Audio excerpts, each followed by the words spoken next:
So let's continue oil crops. So oil crops such as canola, corn are harvested for consumption or industrial use. So there are technologies being used para to enable crops to be processed and broken down to their primary components such as oil. So for example, so this is the soybeans. For example, 61% of world oil production, some sa edible oil and the different oil crops. So fuel made from oil crops is also called biofuel.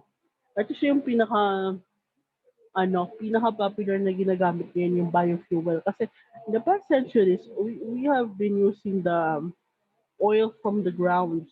Yung katulad ng petrol, the Shell, the Caltex. Sila yung gumagamit ng mga oils na being dig up underground. Especially the oil from Saudi Arabia, di ba? They are one of those, pinakamalaking oil diggers. So, much of the research today are being uh, put hold kasi gusto na for, di ba? Gusto na sa atin ang sustainable environment. So, next is, so ito siya. There are two main types of biofuel. The bioethanol or biodiesel, ginagamit so from these crops, ginagamit siya from sugar cane corn, or bioethanol is used for vehicles, usually for gasoline simple bad emission. Yung Caltex ata yung may biofuel, di ba? Sila yung mga forerunner. So, biodiesel is also good one. So, kaya na lang bahala nito ha. So, biofuel provide almost 3% of the world's transport fuel. Many scientists are calculating the number will rise as oil production decreases in the next century. Kasi yung mga deposits po natin from underground or from the sea is unti-unti na po siya nauubos. So that's why most of the scientists or most of the governments are what investing to different type of uh, fuel source para mas maging sustainable. Di ba dati we have only the fossil fuel. After that, we have the coal mines, di ba, para to produce. Then next we have ngayon na change na siya. So we have the different biofuels. So next we have the ornamental crops. The different ornamental crops. Oh, shout out dyan sa mga plantito, plantita. So we have the ornamental crops which are uh, very famous sa atin ngayon.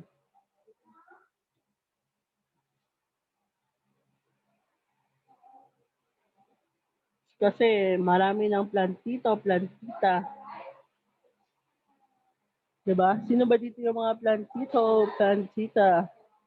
Shout out sa mga plantito, plantita. So, ornamental crops are harvested for what? Landscape and gardening. Ornamental crops are most often grown in what? Nurseries, it could be in a residential or commercial setting. Ornamental crops production has been what?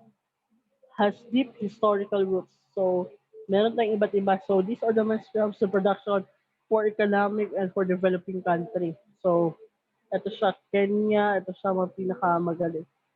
So, ano yung gagawin nyo dito? For this part, hindi ko muna kayo, magtatanim kayo actually, pero I will, ano na lang, i-check ko ito as final project for the class. So, gagawa kayo ng isang flower garden. So, kailangan i-document nyo siya ha. So, gaano kalaki yung flower garden o yung ornamental plot nyo? Your ornamental plot should be 1 meter by 1.5 meter. So para siyang isang rectangle. Pero hindi siya iisang tanim lang. Pwedeng, pero dapat may design siya ha. Para siyang um, ano ganyan? Para siyang dish garden, pero hindi dish garden ang gagawin nyo. Isang plot talaga. So, make sure that you have documented galing sa gagawa kayo ng video galing sa pag-prepare hanggang sa pagtanim. Tapos, from time to time, i-video nyo na rin, i-check nyo kung tumubo yung tanim nyo. And I would have that as a requirement for the finals, that video. Pag natapos niyo yung video, I would guarantee you a 100 points. Pero, pag hindi kayo gumawa, tapos, ano siya ha, I would know if you have made a solid, ano, solid plants. Yung matagal na siyang tinanim. Pero kung hindi siya matagal tinanim, wala talaga yan siya. So next, we have the, what we call the industrial crops. These industrial crops, such as tobacco, rubber, are harvested for the use in what? Factories or machines. Industrial crops includes all production for industrial goods such as fiber and fuel products. Rubber is what? Produced widely in the world, but it's predominantly marami sa Amazon, pero marami rin ito sa Pilipinas. So, rubber is used for thousands of years. So, ang gagawin nyo lang dito is, um, you just look for pictures of industrial crops that to be found around the world about rubber tree. Ano yung mga products niya? So I would I want you to look for 5 industrial crops. Then yung bypass, dito yung ito yung tanim, 1, 2, 3, balo ba? Ano ba? So, 1, 2, 3, 4, 5 na tanim. Tapos sa kabila niya, ano yung products niya na makikita mo. So, pwede siya pictures lang. Bawa, ito rubber plant. Ito yung mga gulong, ano yung isang product lang, number 2. Ah, isang product, tapos ito naman, number 3, parang i-align nyo lang siya. Pero, in a drawing part, i-draw, parang drawing siya, pero pictures lang siya na pinagtagpi-tagpi. Kuha.